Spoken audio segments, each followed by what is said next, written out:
Hey guys, tonight we begin with something painful, poetic, and incredibly strange: the justice system of the Aztec Empire.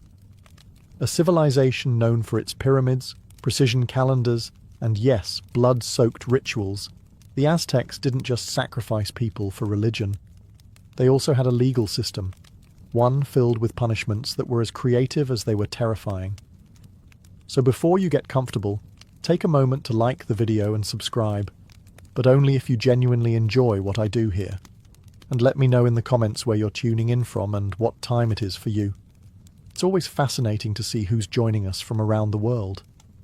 Now, dim the lights. Maybe turn on a fan for that soft background hum, and let's ease into tonight's journey together.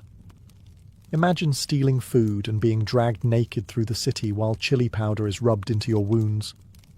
Or being forced to inhale smoke until you passed out. All because you cut down the wrong tree.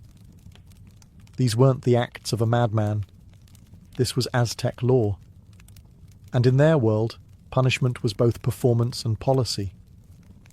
So what were some of the strangest, most brutal, and occasionally hilarious ways the Aztecs kept order? Let's begin. When people think of the Aztec Empire, they often picture heart sacrifices, blood-soaked pyramids, and priests with obsidian knives. Not exactly a civilization known for its warm approach to human resources. But here's the thing. The Aztecs didn't just swing blades at anyone who annoyed them. They had a legal system, and it was surprisingly organized.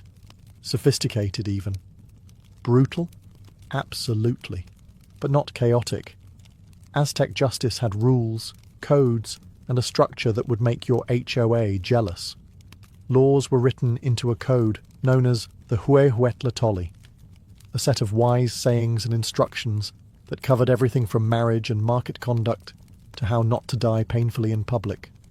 These laws were passed down through generations, and while there weren't any leather-bound law books, there were judges, actual, specialized officials who took their jobs very seriously. No powdered wigs, just stern faces and an excellent memory for punishment options. And yes, they had appeals courts. You could argue your case to higher judges, though your chances were slim if the community already saw you as that guy who stole the corn twice. Judges were often priests or elder nobles, people considered wise, experienced, and highly trained in the legal traditions. They weren't above taking bribes, sure, but if you were caught bribing them, you could be executed. So really everyone played the game carefully. What made Aztec justice truly unique was its mix of morality and pageantry. Justice wasn't just served, it was performed. Punishments were designed to teach lessons, not quietly behind closed doors, but loudly, publicly, and often with props. You didn't just pay a fine for a crime, you were shaved, painted, dragged, or symbolically transformed into a warning poster with legs. And here's the most Aztec part. Some punishments changed, depending on your social class. Nobles were held to higher standards, and harsher punishments. A commoner might be fined or flogged. A noble who did the same thing could lose land, titles, or his head. So no, Aztec justice wasn't random. It was sharp, stylish, public, and a little theatrical. And if you broke the law, the empire made sure you never forgot it, and neither did your neighbours. So you've broken a law in the Aztec Empire. Maybe you drank pulque underage. Maybe you stole a basket of maize. Or maybe, and let's hope not, you cut down a sacred tree. Whatever your crime, you're about to meet the Aztec court system. Don't bother calling your lawyer. There aren't any. The Aztec courts were highly structured, but not exactly what you'd call cozy. Think more stone platform surrounded by stern men in feathered cloaks than cozy courtroom drama. The trial would take place publicly, often in a plaza or temple court, and it wasn't designed for theatrics, unless you count the part where someone might be shaved, painted, or whipped in front of a crowd. Cases were typically heard by judges known as tlaxitlan, wise elders or noblemen trained in the laws and customs of the empire. They weren't just randomly assigned. They had to study for years, memorize large sections of law code, and learn how to spot a liar from 10 paces away. You didn't argue with them. unless you really like the sound of public flogging. The accused could defend themselves, and sometimes a family member or elder might speak on their behalf. But let's be honest, unless you were incredibly persuasive or very, very lucky, things probably weren't leaning in your favour. There were witnesses, evidence, and even multiple courts, including a high court and an emperor-level appeal. Yes, you could take your case all the way to the top, but the journey there was rough, and if the emperor decided you were guilty, well, let's just say there wouldn't be much paperwork afterward. One thing you'll notice quickly: the Aztecs didn't believe in dragging things out. No long trials, no years of debate. Judgments came fast, and punishment often came the same day. That's efficiency. Terrifying, skin-peeling efficiency. Also, no jails. Aztec society didn't warehouse criminals. You were either fined, humiliated, enslaved, or executed, and sometimes all four. But you were never forgotten. Aztec courts weren't about legal rights or clever technicalities. They were about moral clarity, social order, and public spectacle. So if you're standing before an Aztec judge, straighten up, speak carefully, and try not to sweat too obviously. They notice that sort of thing. In most cultures, kids who misbehave get a timeout, or maybe a stern lecture. In the Aztec Empire, they got something a little more intense. Meet the chili smoke chamber. Possibly history's most dramatic method of saying, listen to your mother. In Aztec households, obedience wasn't optional. Children were expected to work, listen, respect their elders, and contribute to the home. The idea was simple. Train them early to be good citizens, hard workers, and future warriors or weavers. And if little Cuauhtémoc didn't want to sweep the floor or dared to talk back, he got the chili. The punishment was called tlequil chelli, and it involved placing the disobedient child in a small enclosed space, such as a hut or storage room, where chilies had been thrown onto a fire. As they burned, the room filled with a smoke so intense it made your eyes burn, your throat close up, and your sinuses scream. Think pepper spray, but with spiritual intent. The child wasn't harmed physically, at least not permanently, but the experience was unforgettable. They weren't beaten, bruised, or bloodied.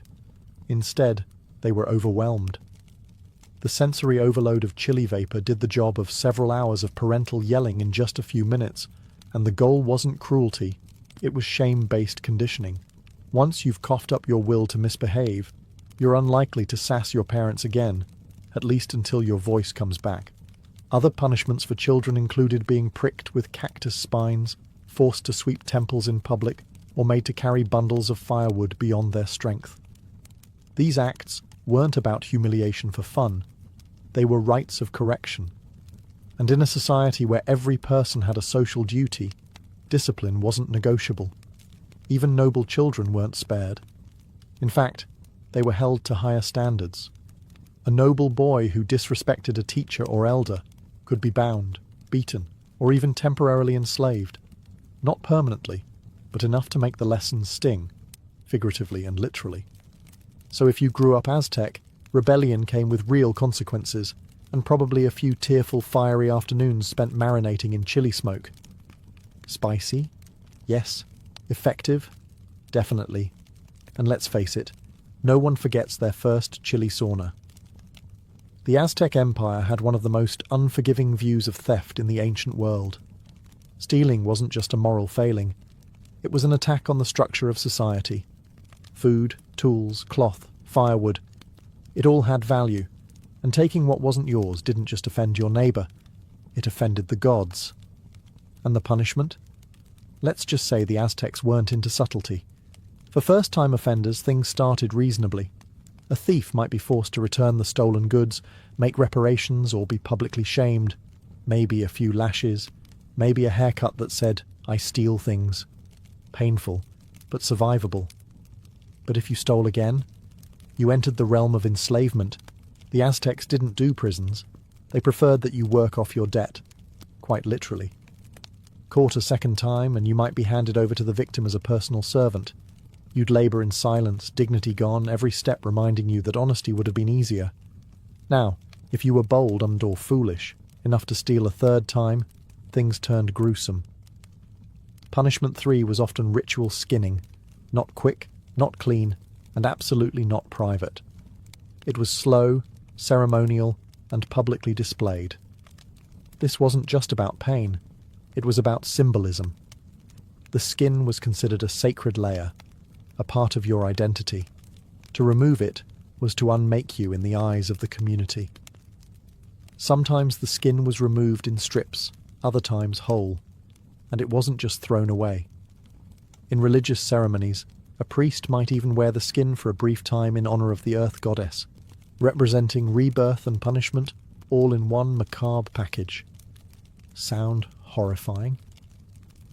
It was. And that was the point. This kind of justice wasn't just about the individual. It was about the message. A skinned thief in the market square stopped 1,000 future crimes. It made you think twice before swiping tamales or slipping a jade bead into your tunic. The Aztecs believed in law, in consequence, and in the power of example. And their message was clear. Steal once, we'll warn you. Steal twice, we'll work you. Steal 3 times, you won't be needing your skin. In the Aztec Empire, marriage was serious business. Not just a social contract, but a sacred bond tied to cosmic balance, family honor, and economic alliances. So when someone broke that bond with a little romantic extracurricular activity, the punishment was not divorce court. It was death by blunt object. Let's begin with the basics. Adultery wasn't treated as a private scandal. It was a capital crime, publicly prosecuted and severely punished. And it wasn't just men who got to point fingers. Women could accuse too. But if you were caught? The empire didn't do therapy. If a man was found sleeping with another man's wife, the husband had options, and none of them involved second chances. The most common penalty? Public execution, often by bludgeoning with a stone club, a heavy instrument called a makuahuitl. It was a sword-like weapon embedded with obsidian blades, but for domestic dishonor, the blunt version got the job done, painfully and thoroughly. Sometimes the punishment wasn't left to the courts. In certain cases, the wronged spouse could carry out the sentence personally. Talk about closure. Women caught cheating faced equally grim fates. Death by strangulation, stoning, or being thrown off a cliff were all on the table, depending on the region and the exact nature of the betrayal. Nobles, of course, were held to stricter standards, because when the wealthy cheat, it's not just scandal, it's potential dynastic collapse. And let's not forget the drama. If the affair was exposed publicly, the accused might be paraded through the streets, mocked, shaved, painted, all before meeting their final punishment. Shame was not a side effect. It was part of the sentence. Now, if someone accused you falsely, that was another story. Lying about adultery could get you executed as well.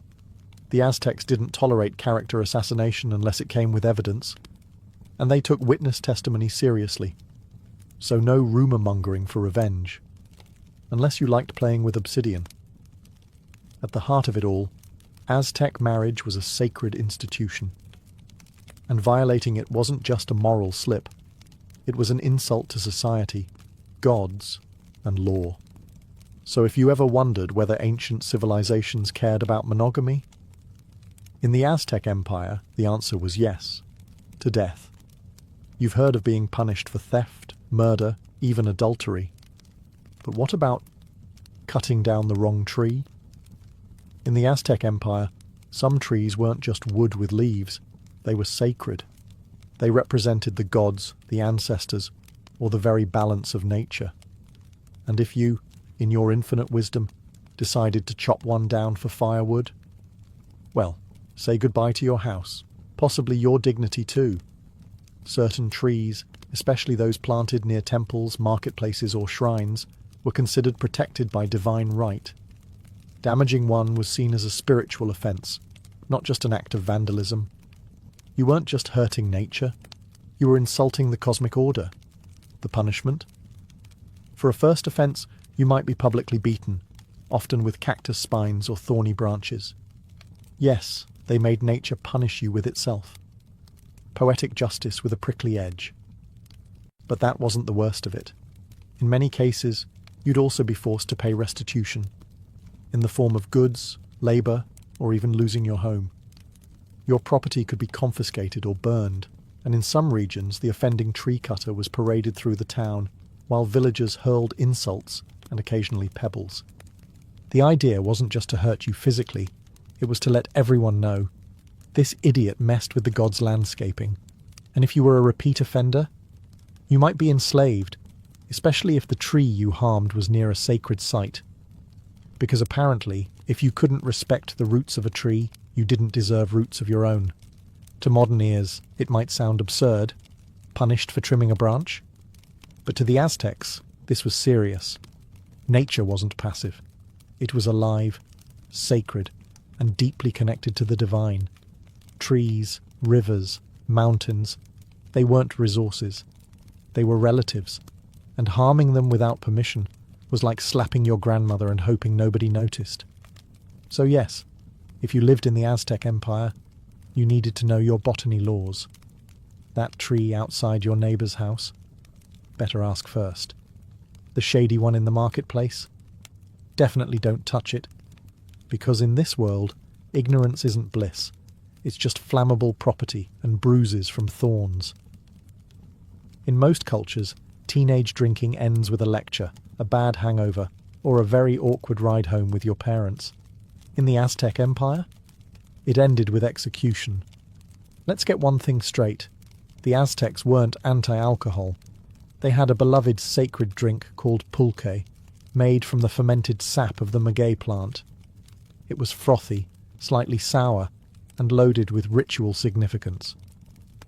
Pulque was used in religious ceremonies, festivals, and even funeral rites. For adults, especially elders and priests, it was considered medicinal and divine. But if you were a teenager, one sip was a death sentence. Young Aztecs were expected to be disciplined, respectful, and absolutely sober.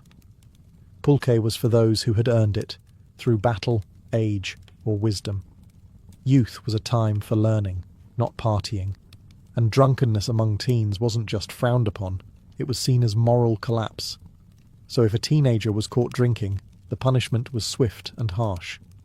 A first-time offender might be shaved bald, a mark of shame. Sometimes they were paraded naked through the streets, while villagers hurled insults or trash. A mobile reminder that good choices are better than fermented ones. But for repeat offenders, the sentence escalated fast. Execution by strangulation or beating, often in public. The method wasn't designed for drama, it was designed for memory. One teenager hanging from a pole was all it took to sober up the rest of the neighbourhood for a generation. Even noble-born youth weren't spared.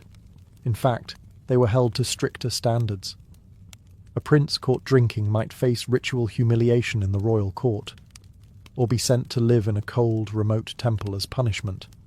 The message, privilege doesn't excuse foolishness. Why so severe? Because the Aztecs saw drunkenness as a kind of spiritual rot, a gateway to laziness, disrespect, and disobedience. And in a civilization that depended on order, discipline, and cosmic balance, a tipsy teen was a ticking time bomb. So next time you imagine a wild Aztec party, remember, unless you were old, high-ranking, or involved in a funeral, your pulque cup stayed dry. Otherwise, your throat wouldn't. In the Aztec Empire, work wasn't just a chore. It was a virtue, a sacred expectation, a civic duty written into the social fabric. Everyone, from commoner to noble, had a role to play in the great cosmic machine. So what happened if you didn't pull your weight? Let's put it this way. You'd be working again very soon, just not by choice. Laziness, idleness, slacking off, these weren't treated as personality quirks. They were considered offences against the gods, particularly Tlaloc, god of rain and agriculture, and Tezcatlipoca, who kept a sharp eye on moral behaviour. The gods didn't give you good harvests, so you could nap in the shade. If you disrespected the order of labour, the Aztecs made sure you'd feel the consequences. If a man refused to work, refused to help his family, or consistently ignored his civic duties, he could be dragged into the marketplace and publicly shamed. His head might be shaved, his clothes replaced with rags. In some cases, he'd be forced to wear rotten garments or carry bundles of firewood through the town while people shouted things like, "Behold the man who does nothing." But that was the gentle version. Repeat offenders might be beaten with rods, tied to a post, or, if their laziness was seen as willful defiance, sold into slavery. Not forever, but long enough to learn the lesson.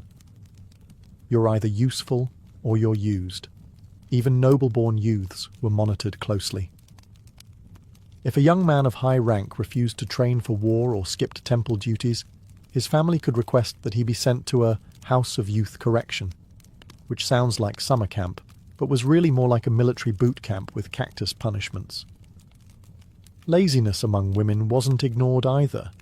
Though women had different duties, grinding maize, weaving, tending the home, they too could be shamed for neglect. Mothers were expected to raise hard-working children, not ones who lounged around chewing maize husks. The Aztec belief was simple. Idleness disrupts harmony. A lazy person risks their family's well-being, their community's balance, and the favor of the gods. So if you were planning to lounge around the Chinampa and skip your corn harvesting chores, better start running. Because the punishment wouldn't be quiet, and it wouldn't be optional.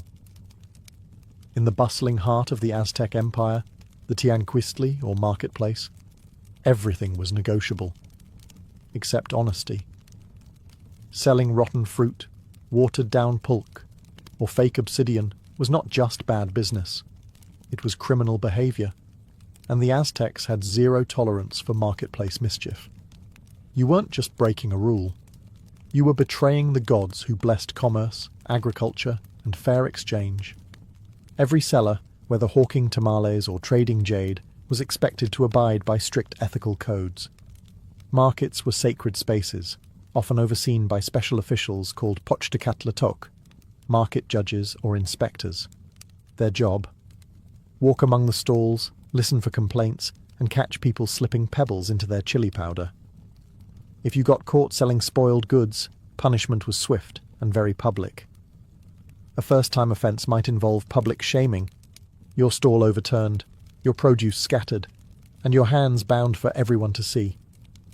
Shoppers would walk past and spit insults like, "There goes the liar with wormy avocados." Selling something falsely advertised, say dyed feathers labelled as sacred Quetzal plumes, was even worse. That could get you beaten, fined, or in extreme cases, banished from the market altogether. And in a society where markets were your lifeline, banishment wasn't a time-out. It was economic death. Repeat offenders could be enslaved or branded, marked so future buyers knew never to trust your mangoes again. If your fraud caused real harm, like selling toxic herbs as medicine, you might even face execution, especially if the victim was of noble status. It wasn't just about punishment, it was about protecting trust. The market was where communities met, families survived, and tribute flowed. If buyers stopped trusting sellers, the entire structure began to crumble. That couldn't be allowed. Even sellers of sacred goods, incense, ceremonial textiles, or idols, were watched closely. If a temple merchant was caught selling low-quality items for high tribute prices, they weren't just scamming people. They were cheating the gods. And the gods didn't give refunds. They gave plagues. So if you thought you could hustle your way through the market with a painted corn cob and a charming smile, think again. Because in Tenochtitlan, the phrase "buyer beware" came with a very sharp edge. If you ever found yourself standing in an Aztec courtroom, surrounded by elders in feathered cloaks and facing judgment under the piercing gaze of a priest judge, here's one golden rule: do not lie. Seriously, don't embellish, don't misremember, and absolutely don't invent your own version of the truth. Because in the Aztec Empire, false testimony wasn't just unethical, it was deadly. The Aztecs held truth as a sacred principle, not just a courtroom courtesy. Telling the truth meant upholding order, harmony, and divine balance. Lies, on the other hand, corrupted the social structure and offended the gods, especially Tezcatlipoca, the god of night, judgment, and truth. He didn't appreciate your creative storytelling. Court trials depended heavily on witness testimony. There were no security cameras, no forensic labs, just your word against someone else's. And that word carried serious weight. So when you lied in court, you weren't just tipping the scales. You were potentially sending someone to their death or enslavement unjustly. The punishment for perjury? Execution, often by strangulation, stoning, or being clubbed to death, depending on the region and the severity of your deceit. If the lie was proven after the trial, and your false words led to someone else's suffering, you'd often be made to suffer the same fate you caused them. It was poetic justice, with sharp edges. Even lesser lies came with serious consequences. Public beatings, banishment, or ritual humiliation could follow. You might be painted black, the colour of deceit, or shaved bald and paraded through the market with a sign around your neck reading something like, "Talks too much, tells too little truth." False accusers weren't just punished for lying. They were seen as threats to society itself, willing to manipulate justice, harm others, and risk divine anger for selfish gain. Aztec law wasn't about technicalities, it was about moral clarity. And in their eyes, truth was sacred, binding, and non-negotiable. So if you ever stood in the plaza, accused of a crime, and thought a small fib might get you off the hook, remember, in the Aztec Empire, the truth could set you free, but a lie, it could bury you. The Aztecs believed in second chances, just not very many of them. Their legal system was harsh, but not heartless. A first offence might earn you a warning, a fine, or a good public flogging to help you remember the lesson. A second time, and you'd face something more intense, maybe public humiliation, servitude, or the loss of your possessions. But a third offence, that's when things got serious, like ritual execution serious. To the Aztecs, repeated crimes weren't just a nuisance, they were proof that you had refused to live in balance. And balance, in Aztec worldview, was everything. The crops grew because society worked. The sun rose because people obeyed their roles. So when someone broke the law again and again, they weren't just annoying, they were a threat to cosmic order. Let's say you were a thief. First time, you return the goods. Second time, you're enslaved. Third time, you're skinned. Slowly, in public, with the full backing of the law and, very possibly, the neighbourhood. Or maybe you lied in court. Again. The punishment wasn't just harsher than before. It was symbolic. Your repeated dishonesty made you inhuman in the eyes of society. And what happens to those who lose their humanity? They become examples, warnings, cautionary tales. And it wasn't just about physical punishment. Repeat offenders could lose their legal protection entirely. That meant anyone could harm, enslave, or publicly shame you. And you had no legal recourse. You weren't exiled. You weren't imprisoned. You were unpersoned. In some cases, a repeat offender could be permanently banished from the market, the village, or even their own family. Imagine being spiritually erased, not because the gods abandoned you, but because you abandoned the social contract one too many times. To the Aztecs, lawbreakers weren't inherently evil. They were correctable. But repeat offenders were something worse, unwilling to learn. And in a society where justice was public, swift and divine, the state didn't waste time on those who refused to be rehabilitated. So if you got caught once, you were lucky. Twice, you were warned. But if you stood in that courtroom a third time, you were already gone. In modern justice systems, punishment often happens behind closed doors, courtrooms, jail cells, private hearings. But in the Aztec Empire, justice was street theatre. Punishment wasn't just meant for the person who broke the law. It was designed to educate everyone else. The Aztecs believed that fear and shame were tools just as important as clubs and cactus whips. If someone saw your humiliation, they'd remember it long after the pain faded, and they'd think twice before stealing that tamale. That's why almost all punishments, from flogging to execution, were carried out in the open, usually in the center of the community, the plaza, the marketplace, or outside temples. These were the places where people gathered to trade, pray, and socialize, perfect for teaching lessons in full view of your friends, family, and enemies. Imagine this. You're caught lying or stealing. You're dragged to the plaza. A crowd gathers. Your clothes are torn. Your head might be shaved. You're painted with black soot to mark your shame. And then, the punishment begins. A beating, a binding, maybe a good chili smoking in a hut if you're still young and reckless. Children who disrespected elders might be made to carry heavy bundles of wood, barefoot, across town. Lazy workers could be paraded with signs around their necks. Adulterers could be stoned or strangled before a sea of silent, or not so silent, onlookers. Public punishment wasn't random cruelty. It was a ritual of memory. The Aztecs understood human psychology. Pain fades, embarrassment echoes. And that echo kept society in line. There were no prison systems, no lifelong incarcerations. The point wasn't to disappear wrongdoers.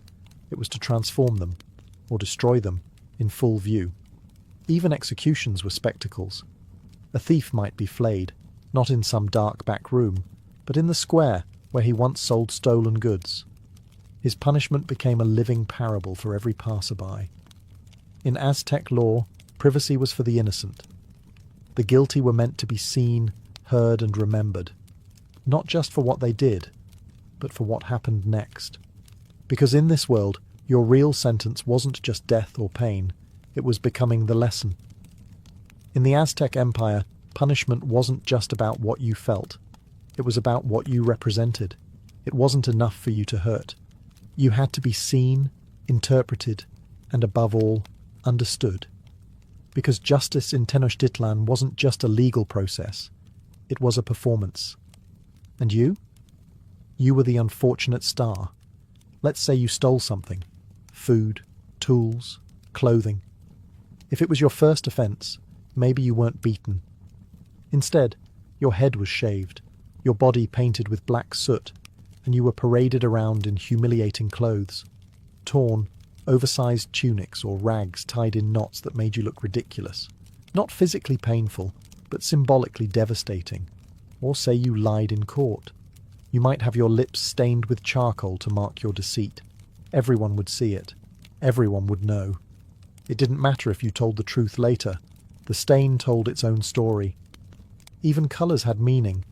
Black was associated with deceit and shame. Red might mark a serious offence.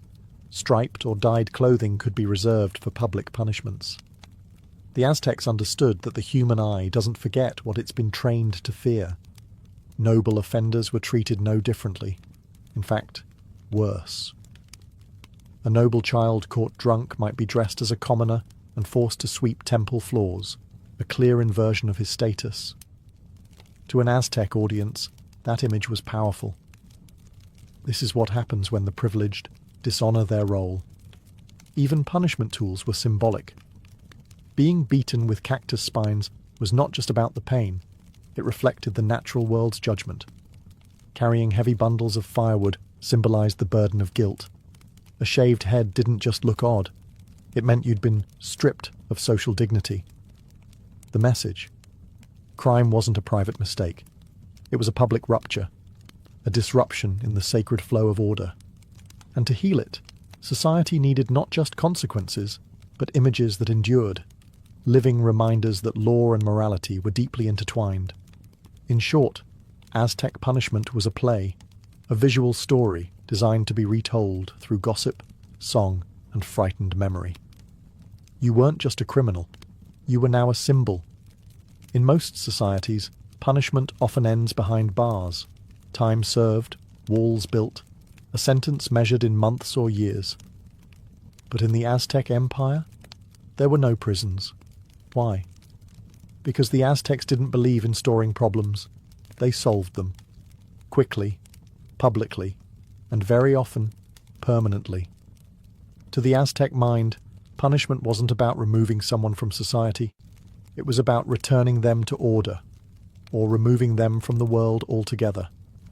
There was no need to feed a prisoner, build a jail, or fund a guard system. Time wasn't the consequence. Shame, pain, or death was. If you stole, you might be enslaved and forced to work off your crime. But you didn't disappear. You remained in society as a cautionary example. If you lied, you wore the symbols of deceit on your body. If you committed a serious offence, the punishment came swiftly, with the community watching and the gods invoked. And if you couldn't be corrected, if you were a repeat offender, a danger to others, or simply defiant, then your story ended. Not behind a door with iron bars, but in the marketplace, the plaza, or the temple steps, with no need for parole. Even noble prisoners, such as captured enemy rulers or high-ranking criminals, weren't jailed. They were housed temporarily in ritual captivity, treated according to status until their scheduled execution or sacrifice. Their time wasn't served. It was counted down. There were, however, small holding rooms, not prisons, but places to detain someone briefly before their punishment. These were sparse, guarded by warriors, and not used for rehabilitation.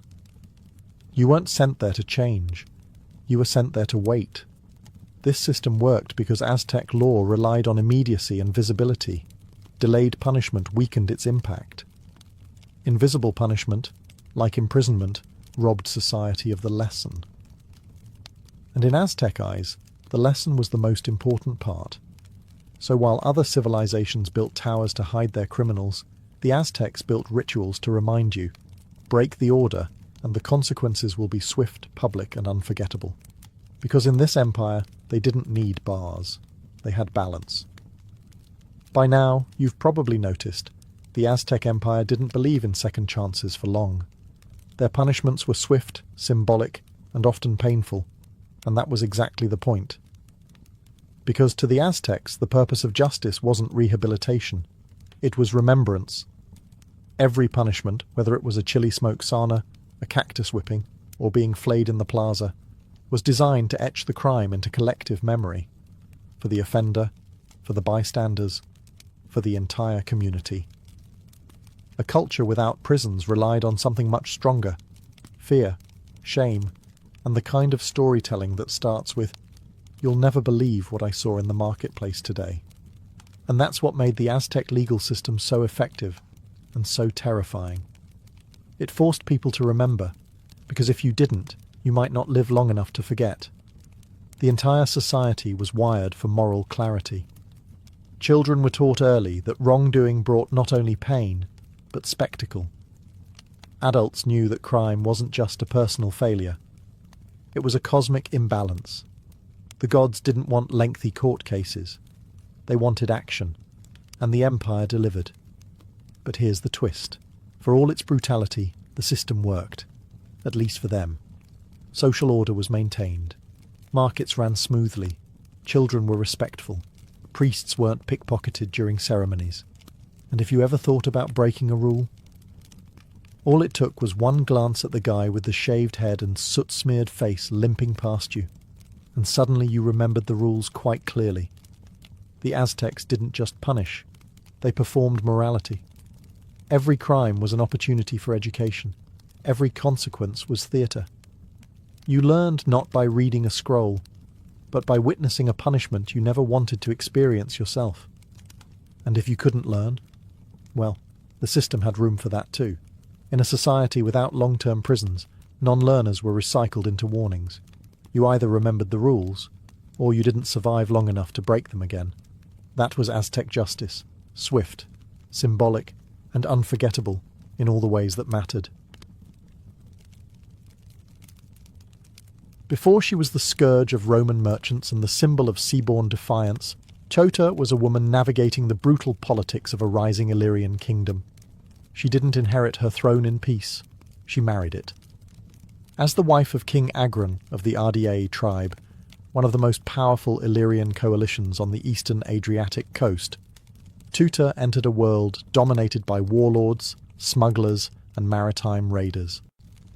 Agron was a formidable king, known for his military ambition and expansionist campaigns. Under his leadership, Illyria became a naval force to be feared.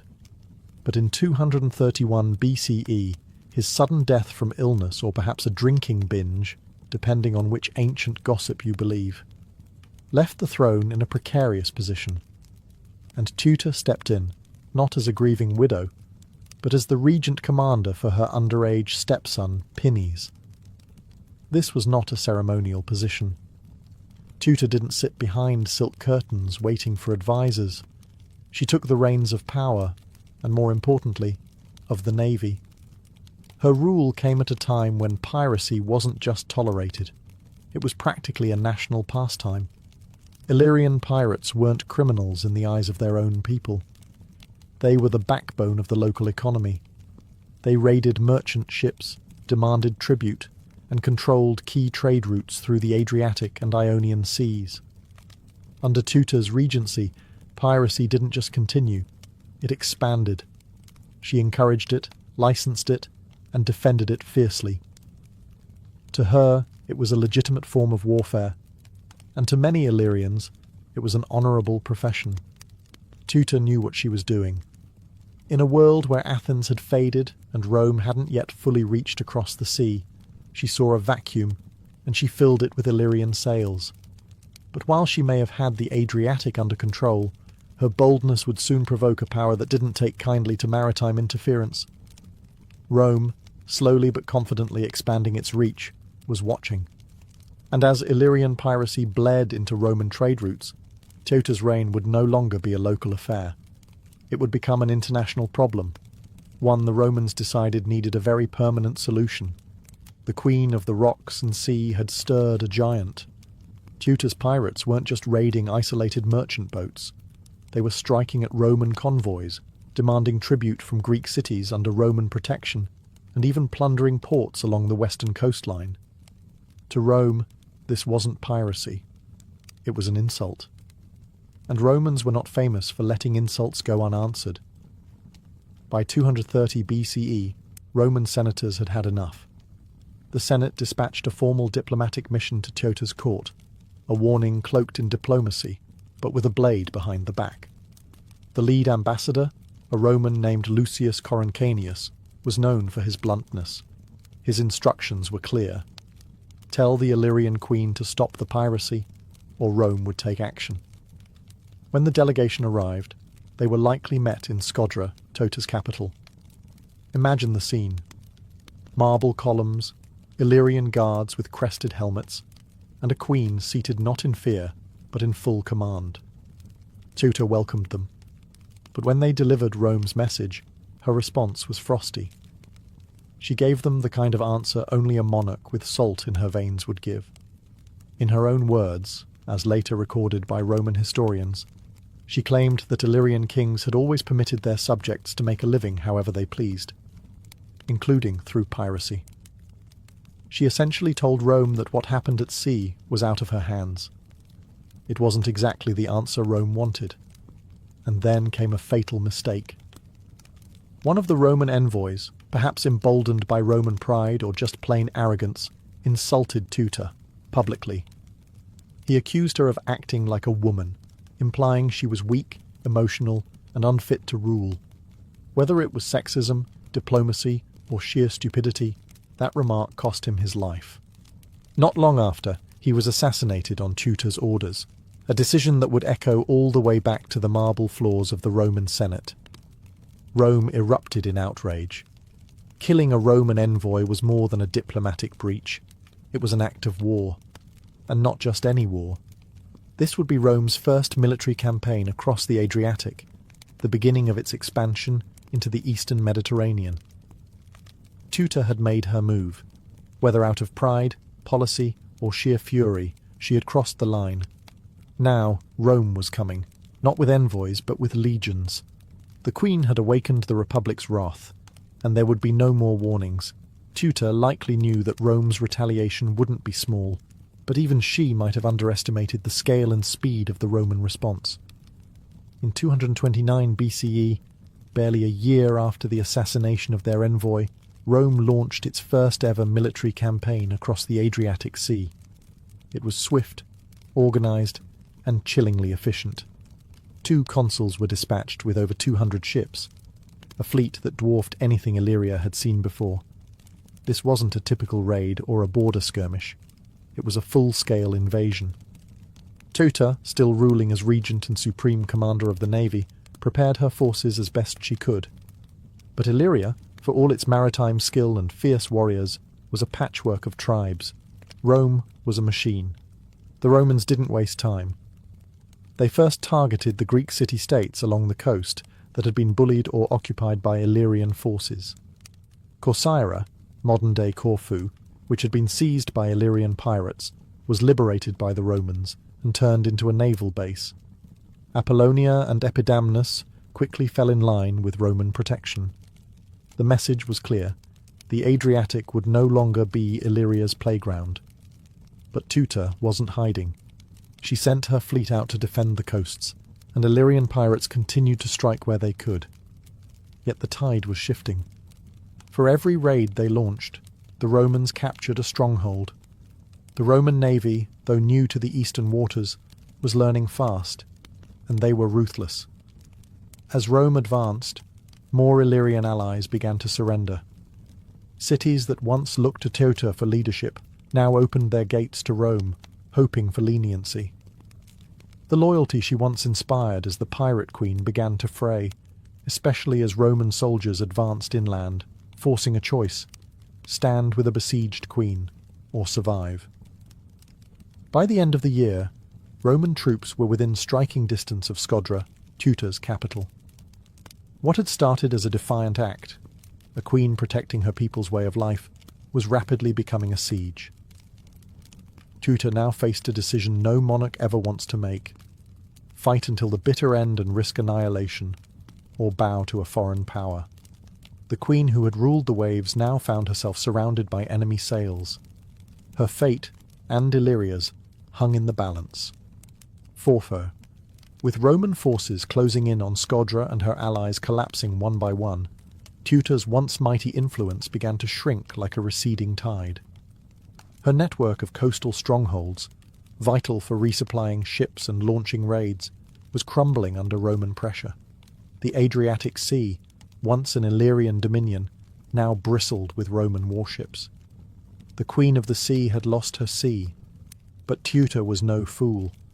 She may have ruled with defiance, but she knew when to bend, especially when survival was on the line. In 228 BCE, facing overwhelming odds, she did what no one expected the proud pirate queen to do. She sued for peace. The negotiations were humiliating by design. Rome wanted to make an example of her. They demanded she give up most of the Illyrian coastline, surrender key forts, and, most painfully, abandon her beloved navy. Teuta was allowed to rule only a small inland portion of her former kingdom. And even there, she had to promise never to sail beyond a narrow stretch of coastline with more than 2 unarmed ships. 2 unarmed ships. For a woman who once commanded fleets, it was a symbolic castration. The sea was no longer hers. The title of Pirate Queen had been forcibly retired, and the Adriatic now answered to Rome. But even in surrender, Teuta wasn't completely broken. Though her political power was gutted and her military reach clipped, she retained her title and remained regent for a short time. Her ability to survive the storm, quite literally, showed the cunning and realism that had defined her rule. In a world where other rebellious rulers were often executed or dragged in chains through Roman triumphs, Teuta was spared. Perhaps Rome respected her tenacity, or perhaps they feared turning her into a martyr. Still, her influence faded quickly. Soon after the peace agreement, Teuta disappears from historical record. Her stepson Pinnes would eventually rule in name, though always under Roman oversight. Teuta, once a queen with command over waves and warriors, faded into silence. But she was far from forgotten. In Roman memory, she was the first to challenge them on the open sea. And in Illyrian legend, she remained a symbol of resistance. a woman who dared to defy a rising empire and nearly got away with it. Though Teuto's rule ended in surrender, her legacy laid the foundation for one of the most critical transitions in Mediterranean history: the birth of Rome as a naval superpower. Ironically, it was her defiance that forced Rome to evolve. Before Teuta, Rome had been primarily a land-based power. Its military strength came from its legions, its politics from the landowning elite, and its focus was always centered on the Italian peninsula. The sea? That was for traders and Greeks, or for pirates like the Illyrians. But Teuta changed that. The First Illyrian War, sparked by her bold resistance and the assassination of a Roman envoy, was Rome's first serious engagement across the Adriatic. It required building fleets, mastering sea routes, and learning how to occupy and administer coastal cities. This wasn't just a temporary expedition. It was an initiation. Teuta didn't just anger Rome, she forced them to expand. And Rome took notes. They didn't dismantle the pirate system and leave. They replaced it. After their victory, Rome established protectorates along the Illyrian and Greek coastlines, securing trade routes that had previously been at the mercy of Teuta's raiders. They installed friendly rulers, collected tribute, and built a lasting presence. The Adriatic, once Illyrian blue, now shimmered with Roman sails. It's easy to overlook the significance of this. But without Teuta, without the crisis she caused, Rome might never have become a naval empire so early. She was, unintentionally, a catalyst. Her resistance prompted innovation, her aggression triggered a transformation, and her fall marked a strategic shift in Roman foreign policy, from guarding borders to crossing them. Of course, she didn't do this willingly. Teuta's goals were never to teach Rome how to build an empire. She was fighting to protect her people's independence, to legitimize Illyrian seafaring, and to hold on to her authority in a man's world. But like so many historical figures caught in the gears of empire, her legacy would be written by her enemies. Still, one can't help but wonder, had Teuta not challenged Rome? Would the Republic have crossed the Adriatic so soon? Or would it have remained a landlocked empire for another generation? Either way, Teuta's actions had changed the map, and history, ever the trickster, remembers even reluctant revolutionaries. Teuta's story isn't just about pirates and power struggles, it's also about gender. She wasn't simply a ruler. She was a woman ruling in a brutal, male-dominated world, where command was usually earned on horseback or through bloodline, preferably both. And yet, here was Teuta, commanding fleets, making diplomatic decisions, executing envoys, and triggering international wars. The ancient world wasn't kind to female leaders. When women ruled, chroniclers, especially Roman and Greek, often resorted to caricature. Cleopatra was seductive, Boudica was wild, and Teuta, she was dangerous and irrational, at least according to Roman historians. Take Polybius, for example. He describes Teuta as a woman with a natural weakness of the sex. That line alone tells you what she was up against. Roman writers simply couldn't accept that a woman had provoked their republic into war and then held her ground for more than a year, so they chalked it up to female emotion, not political savvy. But let's cut through the ancient propaganda. Teuta didn't rise to power by seduction or scandal. She did it through strategy and survival.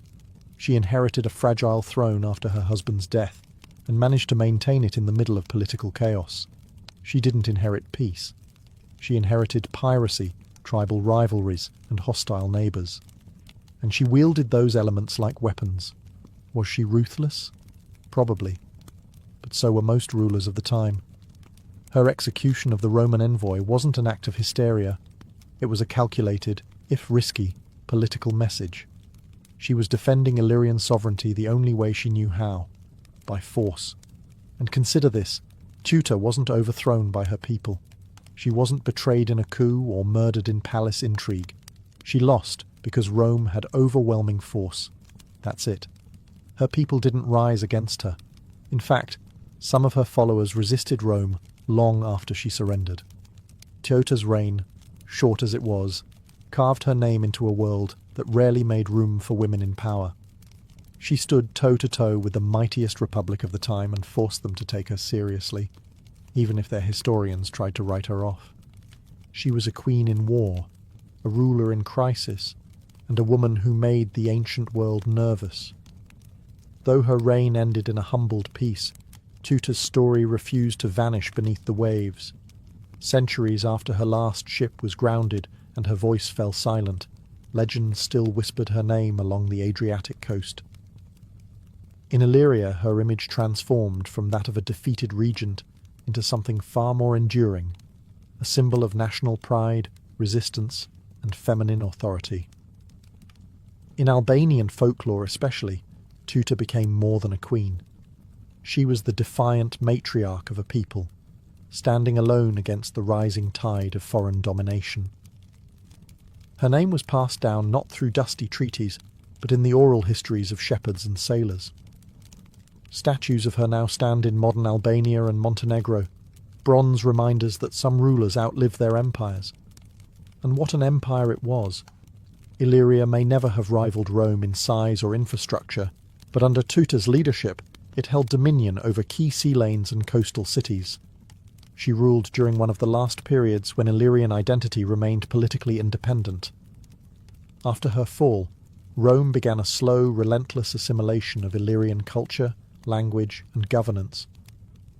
Tuta's surrender marked not just the end of a war, it marked the beginning of the end for Illyrian sovereignty. But while Rome buried her kingdom under provinces and prefectures, Tuta's memory survived. Her reign, brief though it was, became a rallying point for future generations seeking inspiration. In the 19th and 20th centuries, as Balkan nationalism surged and countries like Albania began to forge new identities from ancient roots, Tuta was revived not as a tragic figure, but as a hero. Textbooks praised her courage. Streets and schools bore her name. She wasn't just a queen anymore. She was an ancestor of defiance. Even in modern scholarship, her story continues to provoke debate. Was she a reckless pirate, or a pragmatic leader forced to embrace piracy as state policy? Was she a tyrant, or a woman backed into a corner by the death of her husband and the ambitions of an empire? Whatever the truth, Tuta occupies a rare space in ancient history, a woman who refused to apologize for her power, and whose decisions, for better or worse, reshaped an entire sea. Her ships may have been scuttled, but her legend, it still sails. Over time, Tuta's historical reality blurred into something mythic, a figure half draped in truth, half draped in legend. And it's easy to see why. A queen ruling a coastal kingdom, commanding pirates, defying Rome, and vanishing from history without a clear end. That's the stuff legends are made of. In coastal towns like Kotor and Ulkinj, stories are still told of a queen who once ruled from a towering castle by the sea. Locals will point to crumbling ruins and say, that was Tuta's stronghold, even when archaeology offers little proof. She is said to have thrown herself from cliffs to avoid Roman capture, to have hidden treasure in secret island caves, and to have cursed the waters that betrayed her. None of it can be confirmed, but none of it has ever really needed to be. Because Tuta wasn't just a person anymore. She became a symbol, and symbols are immune to conquest. Even the sea seems to echo with her presence. The name Queen Tuta is engraved on modern cruise ships, hotels, and cultural festivals. Writers in the Romantic era painted her as a tragic heroine, while modern feminists in the Balkans praise her as an early icon of female leadership. Albania in particular has embraced her fully. Statues of Tuta, often depicted with windswept hair and a sword at her side, now grace public squares. Schoolchildren learn her name alongside Skanderbegs. And yet, the real Tuta, the woman behind the myth, remains elusive. We don't know how she died. We don't know whether she ever regretted challenging Rome. We don't even know what she looked like. Her image was crafted by others, often her enemies, and later reshaped by those who needed her as a legend. But maybe that's the mark of true influence, when your story refuses to obey history books. Tuta may have ruled for just a handful of years, but her shadow stretches centuries. She lives on in poems, place names, and whispered tales across the Adriatic coast. The Roman Empire that once tried to erase her is gone, reduced to ruins and textbooks. But Tutor, she still sails in memory. The pirate queen became something greater, immortal. Today, Tutor's name resonates far beyond the annals of ancient history. Her story has been adopted, adapted, and echoed in ways she could never have imagined, not just as a historical curiosity, but as a cultural and national icon. In Albania, Montenegro, and across the Western Balkans, she represents something vital: the fierce independence of a people who refused to be swallowed by empires.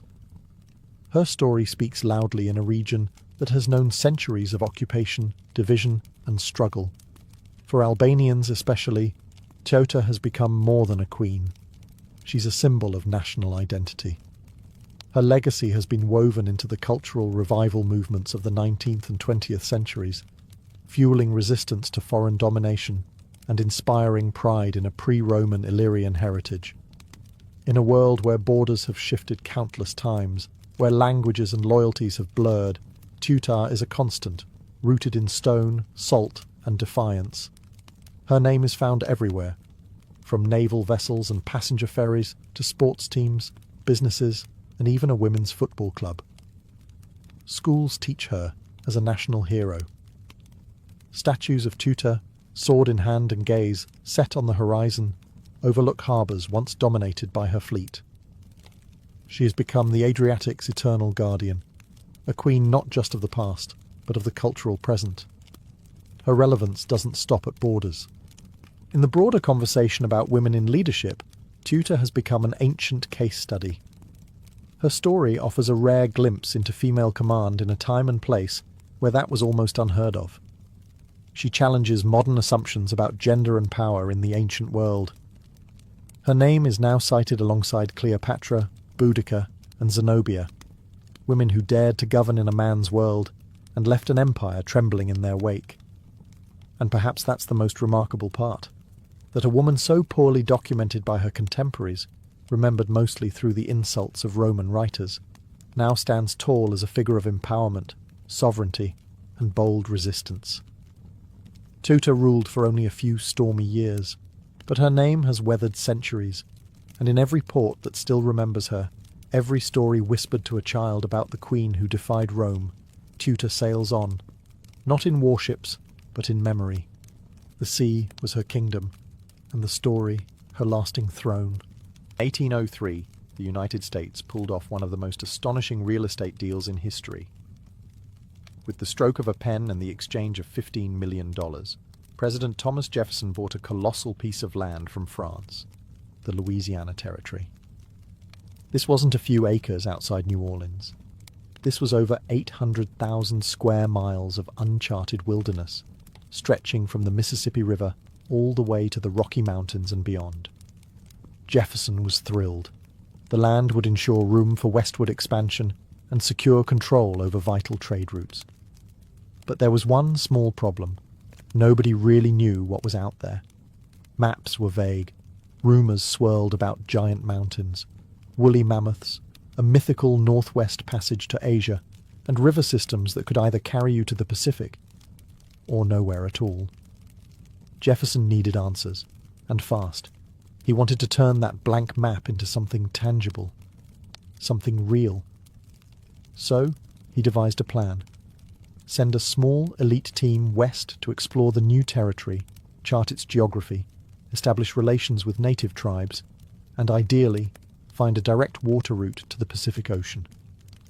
For this unprecedented task, Jefferson turned to Meriwether Lewis, his personal secretary, a former army captain, and someone with an insatiable curiosity for science and nature. Lewis, in turn, chose William Clark, an old friend, military veteran, and skilled outdoorsman, to co-lead the journey. The pair had different personalities. Lewis was introspective and intense, while Clark was steady, practical, and social. But together, they balanced each other perfectly. Their mission was to gather information, not to conquer. They were to take notes on everything, animals, plants, rivers, rocks, and languages. They were diplomats, naturalists, and explorers rolled into one. But let's be clear, this was not a stroll through the woods. The expedition would carry them through untamed rivers, dense forests, scorching plains, and snowy mountains. There were no supply stations, no GPS, no lifelines, just handwritten journals, iron determination, and the hope that the Pacific lay somewhere out there in the fog of the West. Thus, the stage was set. A young nation had bought a vast mystery, and two men were about to step into it, armed with nothing but their courage and a mandate from the president. Before they could step into the wilderness, Lewis and Clark needed a team, and not just any band of travelers. They needed men who could row upstream for weeks, hunt their own food, repair broken equipment, fight if needed, and get along in close quarters with no privacy for years. In short, men tough enough to survive anything. This elite group would be known as the Corps of Discovery. In the winter of 1803-1804, the recruitment began. Lewis and Clark set up camp at Camp Dubois, just north of St. Louis, on the eastern side of the Mississippi River. It would serve as their training ground and staging area. They recruited primarily from military outposts, hardy frontiersmen, skilled riflemen, and disciplined soldiers. Most were in their 20s, single, and eager for adventure. Among them were men like George Drouillard, a master tracker and interpreter, and John Ordway, a strict but capable sergeant who helped enforce discipline. Each recruit swore an oath to the expedition. This wasn't just a scouting party. It was an arm of the US government, carrying the hopes of a growing nation. Lewis and Clark would lead, but every man had a role to play. Blacksmiths, carpenters, hunters, cooks, even musicians were included to help boost morale. Supplies were no less essential. The crew loaded up a custom-built keelboat, complete with a sail, oars, and a cabin.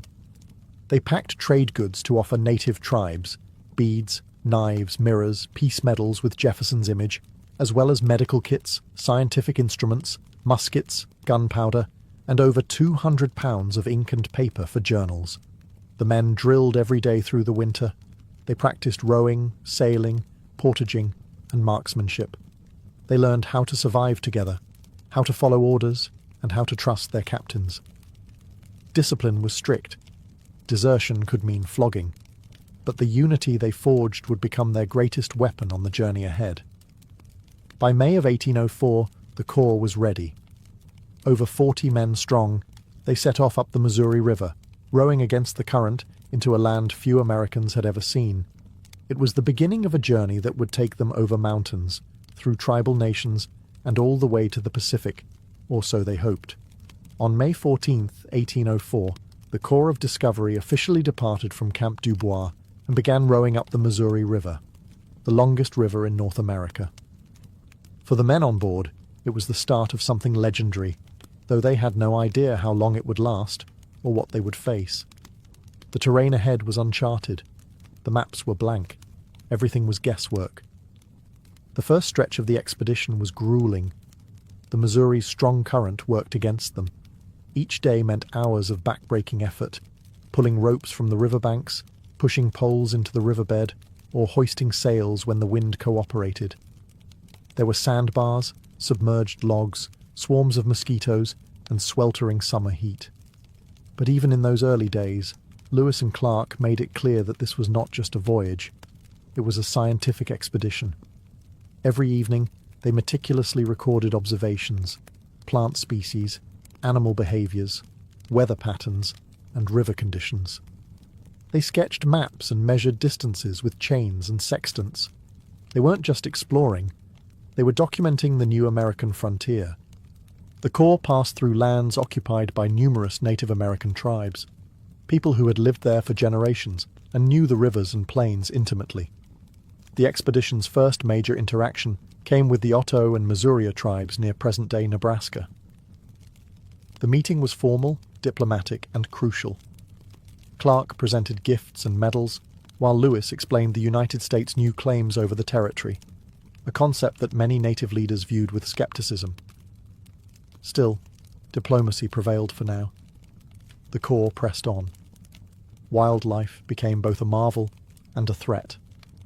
Grizzly bears, previously unknown to the Americans, proved far more aggressive than anticipated. Swarms of gnats and mosquitoes tormented the men relentlessly. Bison herds thundered across the plains. Prairie dogs, never before seen by Easterners, amazed Lewis so much he tried to ship one back to Jefferson alive. By October 1804, after 5 grueling months on the river, they reached the Mandan and Hidatsa villages in present-day North Dakota. There, as snow began to fall and the Missouri iced over, the Corps built Fort Mandan and prepared to spend the winter among the tribes.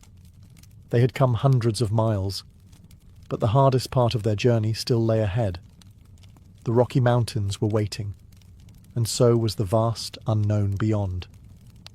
As the Missouri River froze and the snow deepened, the Corps of Discovery settled into winter at Fort Mandan, a crude but sturdy log structure built near the villages of the Mandan and Hidatsa tribes.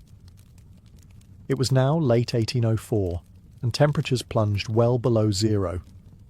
The men spent the season repairing gear, restocking provisions, and interacting with the local tribes, whose hospitality and knowledge would prove invaluable. The Mandan and Hidatsa were experienced traders and farmers. Their villages bustled with activity even in the heart of winter, and their generosity helped the Corps survive. The two tribes also had something even more valuable than food: intelligence. They spoke of mountains ahead, of distant rivers, and of a mysterious tribe called the Shoshone, who lived near the western edge of the known world. A tribe Lewis and Clark desperately needed to find, because if there was any hope of crossing the Rockies and reaching the Pacific, they would need horses, and the Shoshone were known to have them. And this is where Sacagawea enters the story. During their stay, Lewis and Clark hired a French-Canadian fur trapper named Toussaint Charbonneau as an interpreter. He came with his young wife, a Shoshone woman named Sacagawea, who had been kidnapped as a child and sold to Charbonneau. Though still a teenager and pregnant at the time, Sacagawea quickly proved far more than just the trapper's wife. In February 1805, she gave birth to a son, Jean-Baptiste, nicknamed Pomp by Clark. And just 2 months later, with her infant slung on her back, Sacagawea set off with the Corps as they resumed their westward journey. Her presence transformed the expedition. First, she was an interpreter, able to communicate with Shoshone bands they would later encounter.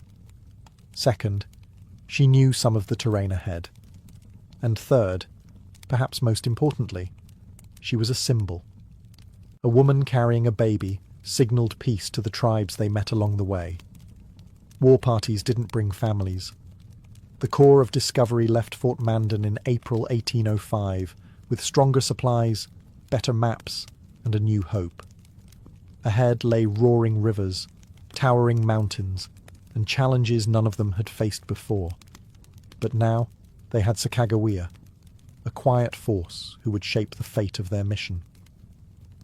As the Corps of Discovery pushed deeper into the continent in spring 1805, the Missouri River began to change. The once wide and muddy current narrowed, twisted through rocky valleys, and grew more turbulent. The land around them was no longer gentle prairie. It was rising, rugged, and wild. The expedition was entering the upper Missouri Basin, and the terrain was turning against them. They soon encountered one of their most daunting physical challenges, the Great Falls of the Missouri.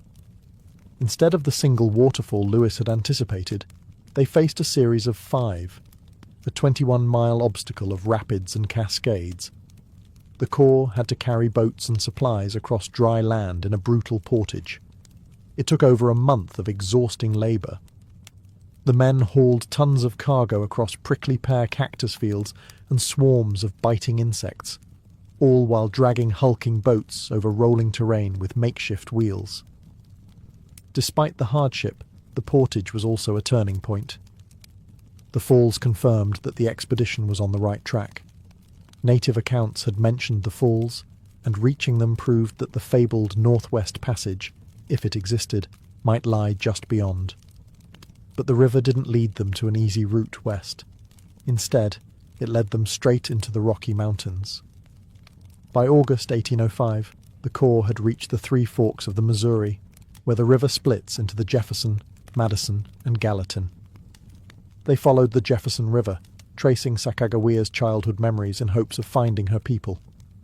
Soon, they encountered a small group of Shoshone, and in an extraordinary twist of fate, the chief turned out to be Sacagawea's own brother, Camorwait. The emotional reunion couldn't have come at a better time. Through Sacagawea and the newly gained trust of her tribe, the Corps secured horses and guides, essential for the next leg of the journey. The dream of a water route to the Pacific was fading, but with horses and Shoshone support, crossing the Rockies was now possible.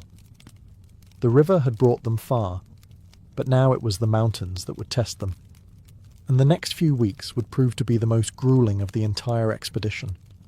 With Shoshone horses now secured, and the dream of a Northwest Passage by water officially dead, the Corps of Discovery faced their next and most grueling ordeal. Crossing the Bitterroot Mountains, a snow-cloaked range in western Montana and Idaho that made the Rockies look merciful. This was not exploration anymore. This was survival.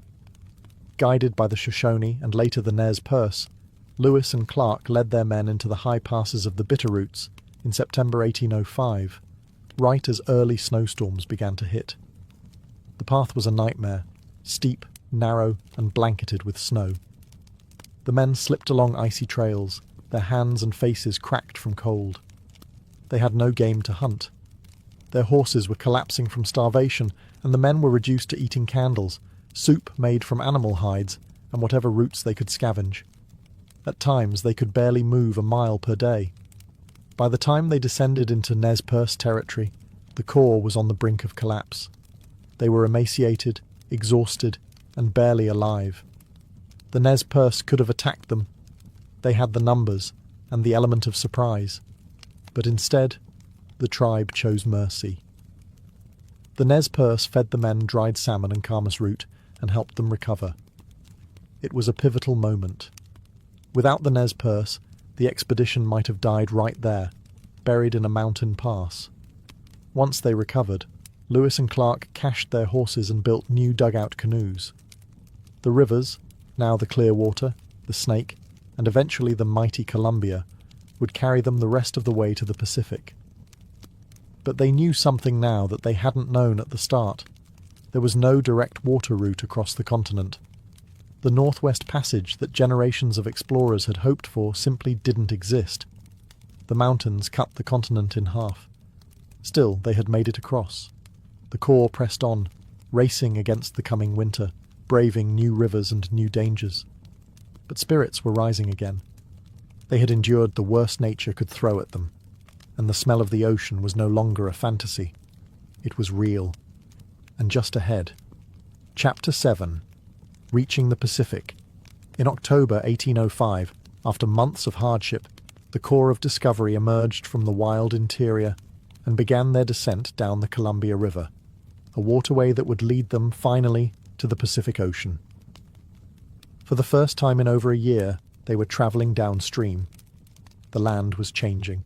The air was wetter, the forests denser, and the rivers teemed with salmon. But it wasn't smooth sailing. The Columbia, though majestic, was treacherous. Rapids, whirlpools, and jagged rocks made navigation dangerous. One wrong move could smash a canoe and send supplies, or men, to the bottom. Several boats capsized, equipment was lost, yet the Corps pressed on, driven by something stronger than fear, the nearness of their goal. Along the way, they passed through lands inhabited by powerful and populous tribes, the Walla Walla, the Yakima, the Chinook, and others. Trade and diplomacy continued.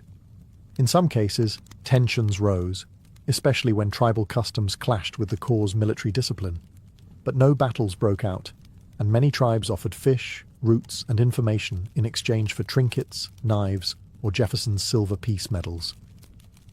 Then, in mid-November 1805, they saw it. The Pacific Ocean. Or more precisely, they saw the Columbia River's estuary, churning with tidal waves and storm winds. Clark wrote in his journal, "Ocean in view. Oh, the joy." They had made it. After more than 4,000 miles, across rivers, plains and mountains, the cause of discovery had reached the far western edge of the continent. But the Pacific didn't exactly roll out a red carpet. The cause arrived just in time for a miserable coastal winter. Rain fell for weeks, winds howled, supplies were low. The men were cold and soaked. Food was harder to find than expected, and trading with local tribes proved complicated. The Corps voted, including Sacagawea and Clark's black slave York, on where to spend the winter, eventually selecting a sheltered spot south of the river. There they built Fort Clatsop, near modern-day Astoria, Oregon. They would remain there for the next 4 months, documenting coastal wildlife, crafting maps, and preparing for the long journey home. The mission was half over, but the most perilous part still lay ahead. Getting back. Alive. In March 1806, after 4 soggy, bone-chilling months at Fort Clatsop, the Corps of Discovery packed their gear, burned what they couldn't carry, and turned eastward. They had made it to the Pacific, but getting home would be no victory lap. The return trip was every bit as challenging as the journey west. Their supplies were low, their clothes were worn to rags, and the spring rains turned trails to mud. Once again, they relied on the generosity of native tribes to survive, including the Clatsop, Nez Perce, and Walla Walla, trading what few items they had left for food, horses, and directions. Recrossing the Bitterroot Mountains was as miserable as the first time. Snow still covered the high passes, and game was scarce. The men were thinner, hungrier, and more weathered, but more experienced too. What had once been blind guesswork was now guided instinct. After crossing the divide, Lewis and Clark split the Corps into 2 groups to explore more territory on the return. Lewis went north toward the Marias River, hoping to better define the northern boundary of the Louisiana Purchase. His group encountered hostile Blackfeet warriors, leading to the only violent conflict of the entire expedition. 2 young Blackfeet were killed in a skirmish after attempting to steal guns and horses. Clark's group, meanwhile, followed the Yellowstone River, carving new routes and naming landmarks, including the famous Pompey's Pillar, which still bears Clark's name etched into the rock. By late summer 1806, the 2 groups reunited near the Missouri River. Spirits were high. The land now seemed smaller. Landmarks once unfamiliar were now old friends. When they reached the settled edge of Missouri, news spread quickly. They had made it back alive. The Corps returned to St. Louis on September 23, 1806, greeted like heroes. They had been gone over 2 years. Many had assumed they were dead. But they returned with maps, journals, 178 new plant and animal species, and detailed information about dozens of native tribes. They had crossed the continent, and more importantly, proved it could be done. For a young nation still finding its identity, the return of Lewis and Clark wasn't just the end of a journey, it was the beginning of a frontier. The return of the Corps of Discovery marked the end of an epic journey, but also the beginning of its legacy. Lewis and Clark were hailed as national heroes. Their journals were praised. Their maps became the foundation of American westward expansion. They had not found a continuous water route to the Pacific, but what they brought back was far more valuable, a clear picture of the vast, rich, and complex American West. President Jefferson was thrilled. The expedition had fulfilled its mission, and then some. The scientific specimens alone were astonishing. Plants, animals, fossils, even live animals like prairie dogs and magpies were sent to Washington. The detailed accounts of native nations, their customs, languages, and political structures became essential reading for future explorers and policymakers. But for Lewis and Clark, the story didn't end so cleanly. William Clark went on to a long public career. He became governor of the Missouri Territory and superintendent of Indian Affairs. He raised Sacagawea's son, Jean-Baptiste, nicknamed Pomp, and continued to engage with native tribes throughout his life, sometimes as a friend, other times as an enforcer of U.S. expansion. Meriwether Lewis, however, struggled. Appointed governor of the Louisiana Territory, he was plagued by political conflict, debt, and declining mental health. Just 3 years after the expedition, in 1809, Lewis died under mysterious circumstances, likely suicide, along the Natchez Trace in Tennessee. He was only 35. As for Sacagawea, her life after the expedition remains partly veiled in uncertainty. Records suggest she died young, in 1812, though some oral traditions claim she lived much longer. What's clear is that her presence was essential. Without her, the Corps might never have made it through the Rockies or gained the trust of key tribes. Her strength, endurance, and quiet intelligence changed the fate of the expedition, even if the history books didn't always give her full credit. The Corps of Discovery reshaped how Americans saw their country. They showed that the continent was vast, interconnected, and already inhabited by diverse sovereign nations. They opened a door that would soon flood with settlers, soldiers, and ambition. Lewis and Clark didn't just explore new land. They stood at the edge of something far larger, the future of the United States, and it would never be the same. Beneath the thundering footsteps of tourists and the humming life of Istanbul, there lies a world carved in silence. A world that once kept the Byzantine Empire alive, drop by drop. It's called the Basilica Cistern, and if you didn't know to look for it, you might never suspect that under the cobbled streets and clatter of modern life, an ancient cathedral of water still breathes. Built in the 6th century, during the reign of Emperor Justinian the Fair, the cistern is more than a storage tank. It is a palace turned inward. Measuring over 9,800 square meters, it held up to 80,000 cubic meters of water, all hidden beneath the city's foundations. But this wasn't just a pit. This was architecture, elegance, a subterranean marvel crafted with vision and purpose. Justinian ordered its construction following a catastrophic fire and series of rebellions that shook the city. His empire, already scarred by plague and riots, could not afford water shortages, not for its palaces, its public baths, or its citizens. The cistern was meant to ensure survival, to offer Constantinople a secret wellspring in times of siege and uncertainty. But perhaps what makes the Basilica Cistern most breathtaking isn't its scale, it's its style. 336 marble columns, each around 9 meters tall, support the arched ceiling like silent sentinels. Many were repurposed, stolen, some might say, from older pagan temples. Their styles don't quite match, hinting at the improvisation and urgency that accompanied their installation. As you descend the stone staircase and enter the chamber, the temperature cools. Moisture clings to the air. The surface of the water ripples quietly beneath wooden walkways. And all around you, shadows dance across columns bathed in amber light. This was never meant to be seen. Yet it was built with such reverence for form that it rivals any above-ground basilica in grandeur.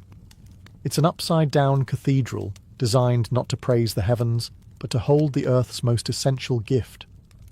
Above, centuries of war, empire, and religion shifted. But below, in the stillness, in the darkness, the Basilica Cistern waited, hidden, preserved, and ready to be rediscovered by a world that had forgotten what lay beneath its feet. In the heart of ancient Constantinople, water wasn't just a necessity. It was strategy, survival, and sovereignty.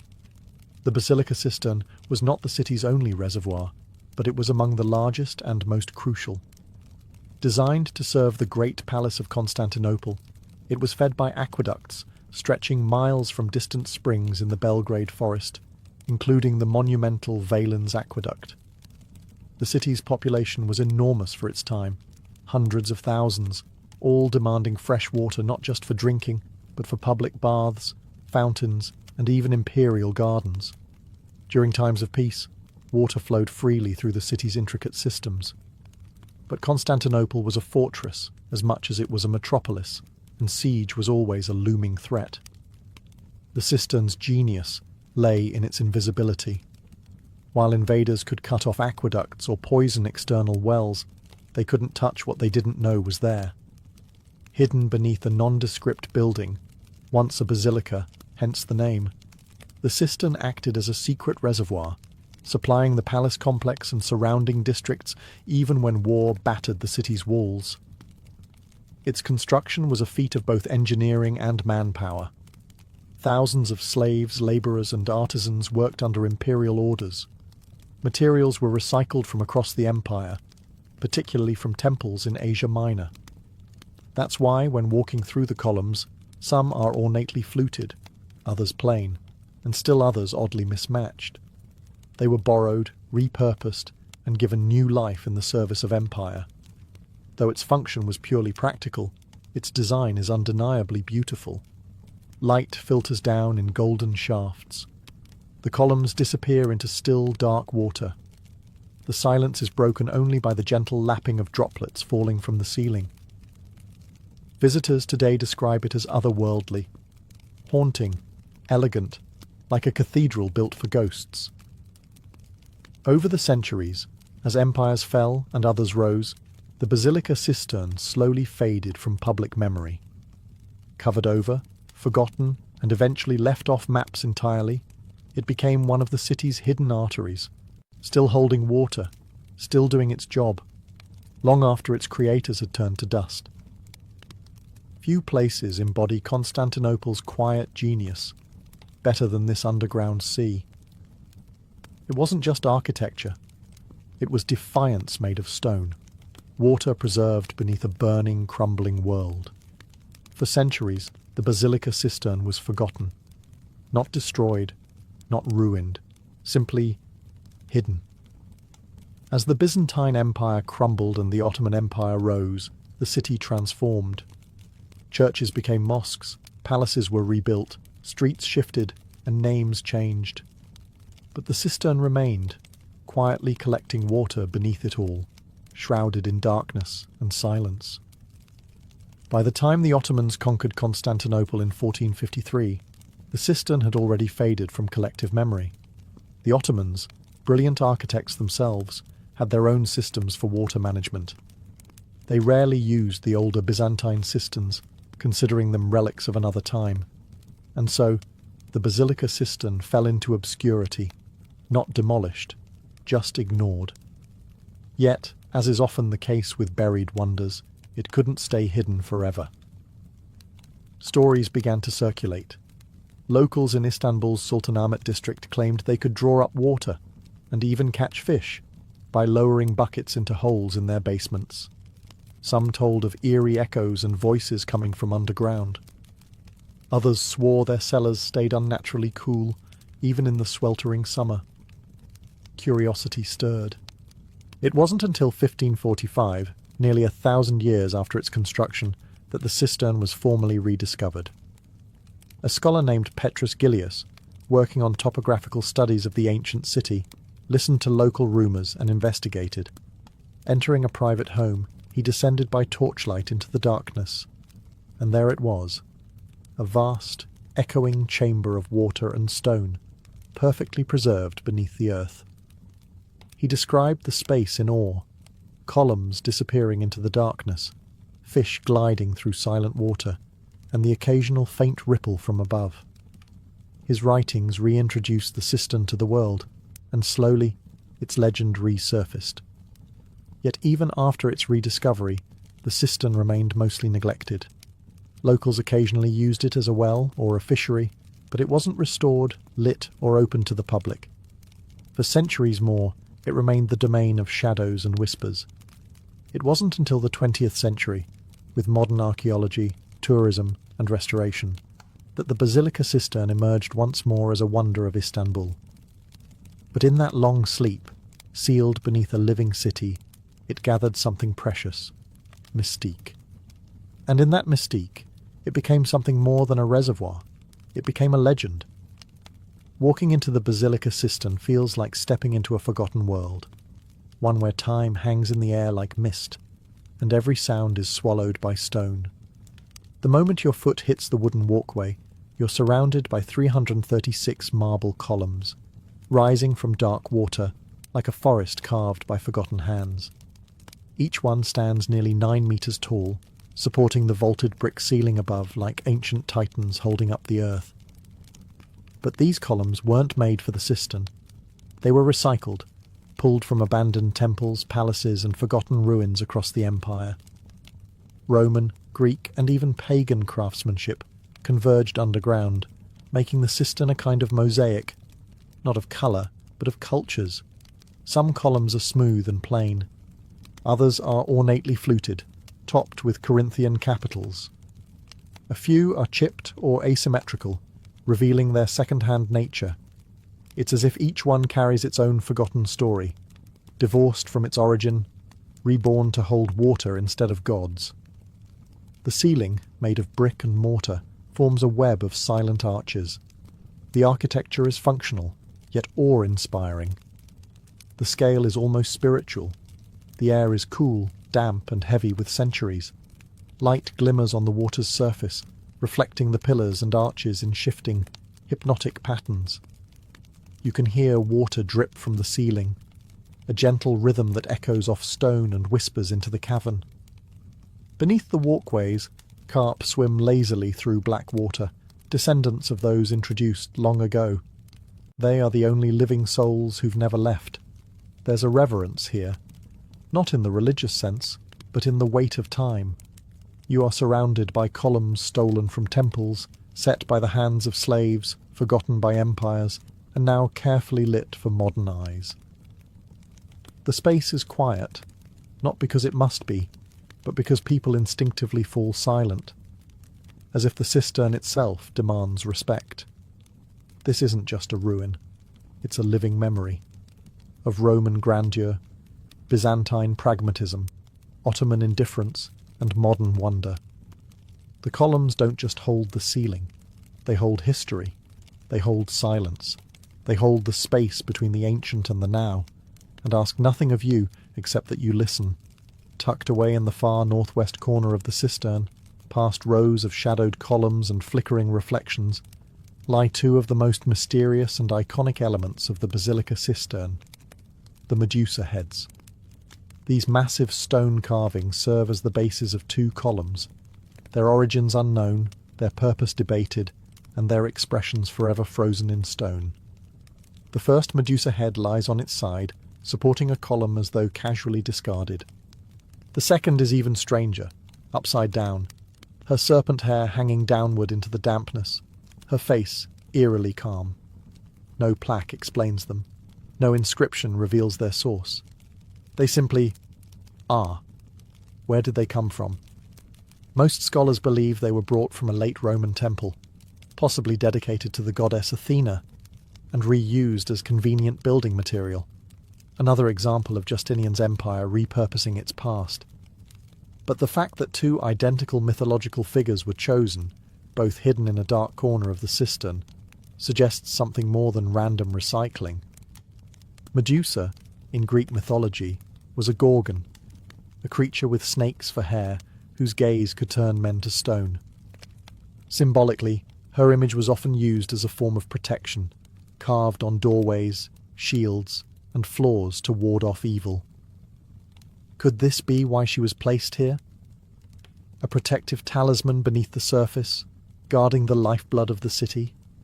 Or is it something more political?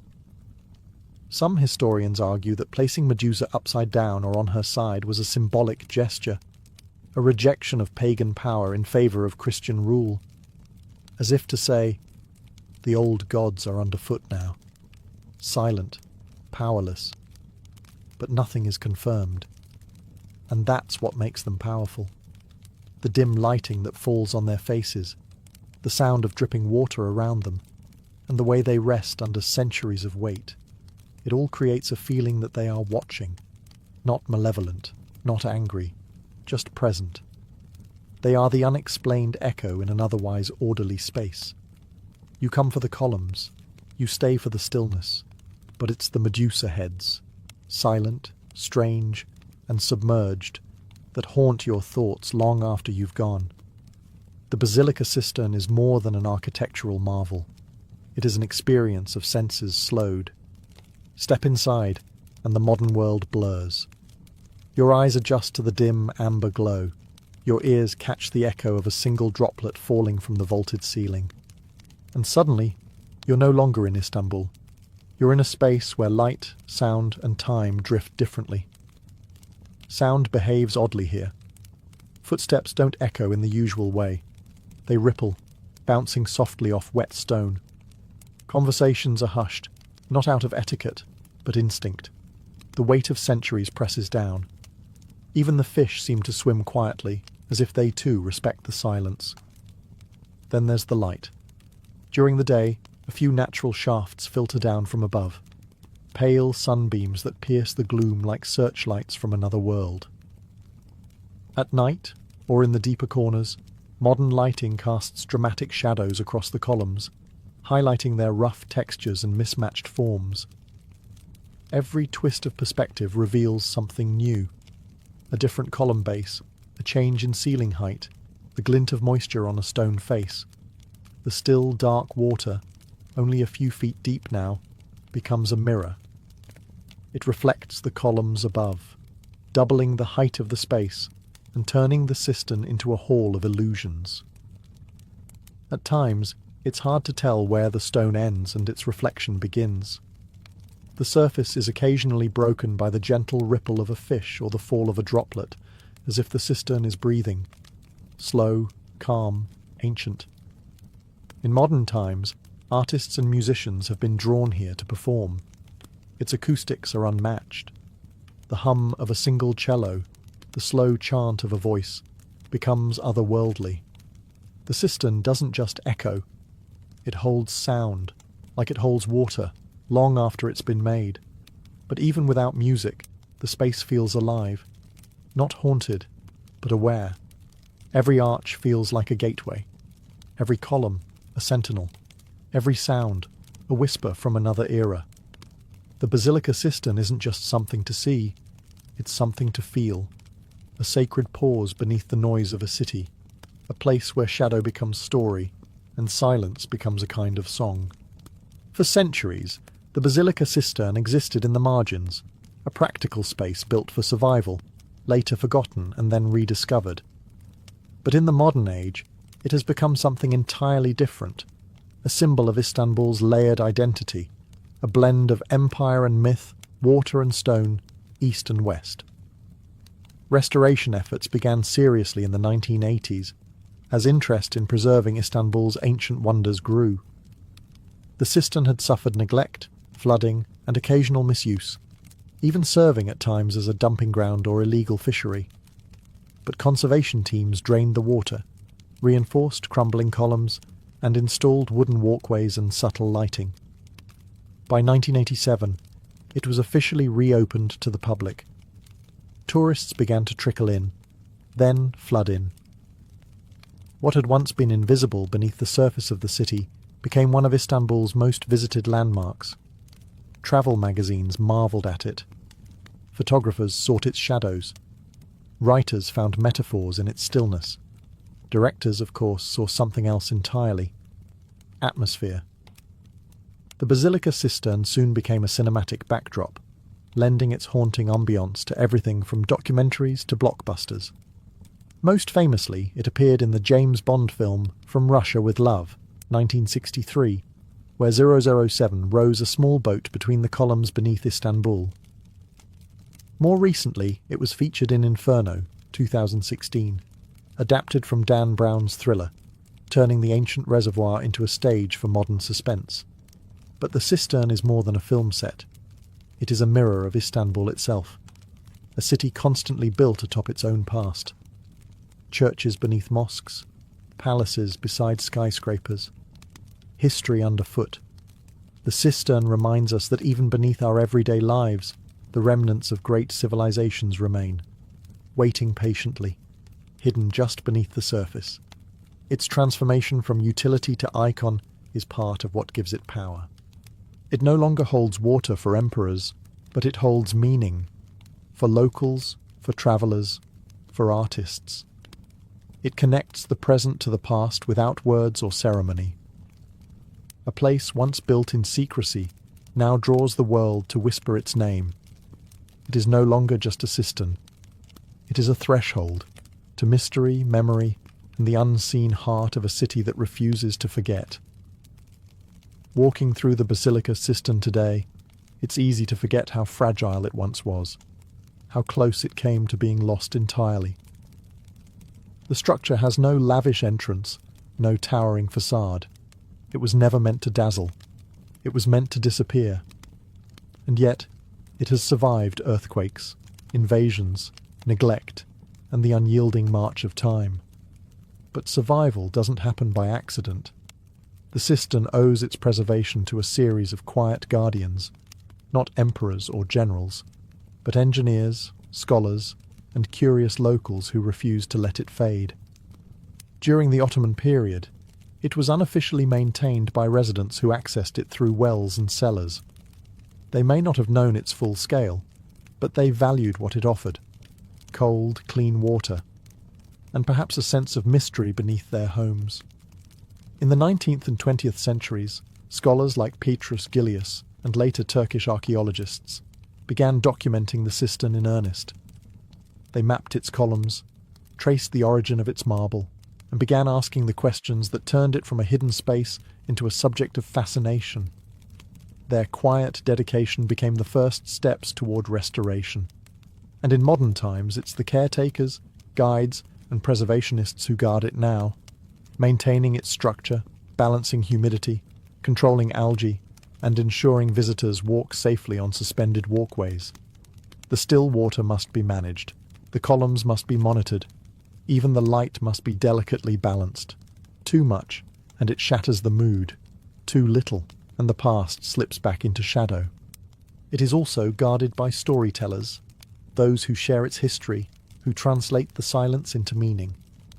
Every guide, every documentary, every quiet traveller who lingers a moment longer in front of the Medusa heads, they too become keepers of the cistern.